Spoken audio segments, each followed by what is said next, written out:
सह तिला ड्रग्ज तस्करी प्रकरणी पोलिसांनी ताब्यात घेतले आणि तिची आता चौकशी सुरू आहे। बॉलिवूडमध्ये हॉट आणि बोल्ड सीनसाठी प्रसिद्ध असलेली ममता गेल्या 13 वर्षांपासून बॉलिवूडच्या पडद्यावरून गायब होती। मात्र ममता कुलकर्णीची चौकशी आता सुरू आहे। ड्रग्ज तस्करी प्रकरणी तिची चौकशी सुरू आहे। तिला केनियामध्ये अटक करण्यात आली। आमचे प्रतिनिधी राकेश त्रिवेदी यांच्याकडून या संदर्भातली आणखी सविस्तर माहिती जाणून घेऊया। राकेश, काय नेमकं झालेलं आहे, काय हे सगळं प्रकरण आहे? अनुपमा, ममता कुलकर्णी यांना जे ताब्यात घेण्यात आलं आहे आणि तिचे जो पती आहे विकी गोस्वामी त्याला अजून 3 आरोपींचं अटक करण्यात आलं आहे। ही जी कारवाई आहे ती केनियाच्या मोम्बासामध्ये एक पोर्ट पोलीस स्टेशन आहे तिकडे ही कारवाई करण्यात आली आहे। ते या विकी गोस्वामी आणि जे 3 इतर आरोपी आहेत त्यांना मागच्या आठवड्यात रविवारी अटक करण्यात आलं आणि त्यानंतर त्यांना स्थानिक कोर्टात देखील हजर करण्यात आलं।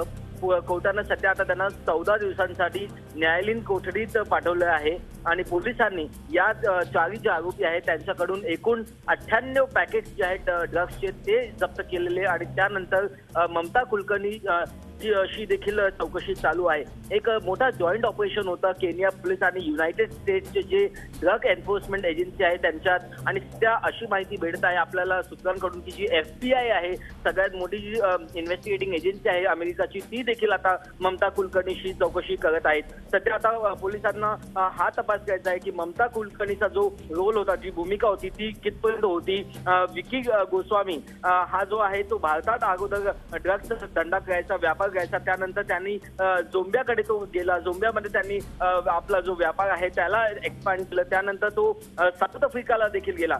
या अगोदर जे आहेत 1997 मध्ये विकी गोस्वामी याला दुबईत अटक देखील करण्यात आलेलं आणि त्यानंतर त्याला 25 वर्षाची जन्मठेपची सजा देखील सुनावली गेली होती। पण त्यानंतर 15 वर्षाच्या नंतरच त्याला मुकट केलं गेलं आणि त्याला सोडण्यात आलं कारण त्याचा जो मॉडेल कोड ऑफ कंडक्ट होतं जेलमध्ये त्यानंतर त्याला सोडण्यात आलेलं। पण सध्या आता अमेरिकन एजन्सीला हेच तपास करायचा आहे की ममता कुलकर्णीचा तपास जी भूमिका आहे ती कितपर्यंत होती। जर का त्याची भूमिका सापडली तर ममता कुलकर्णीला ही देखील अटक होऊ शकते आणि जे इतर जे 2 आरोपी आहेत विकी गोस्वामीचं त्यांना अमेरिकन एजन्सी एक्स्ट्राडिशन त्यांची मागत आहे केनियाकडून, त्यांना अमेरिकेत जाहीर पाठवण्यात येणार आणि जर का ममता कुलकर्णीची देखील भूमिका स्पष्ट झाली तर तिला देखील अमेरिका आपल्या ताब्यात घेऊ शकते। अगदी राकेश, एकंदरीतच या दरम्यान काय भारतीय पोलिसांची सुद्धा मदत घेणार आहेत का केनियन पोलीस किंवा एकंदरीत जी संयुक्त जी हे आहे ते भारतीय पोलिसांची मदत घेणार आहेत?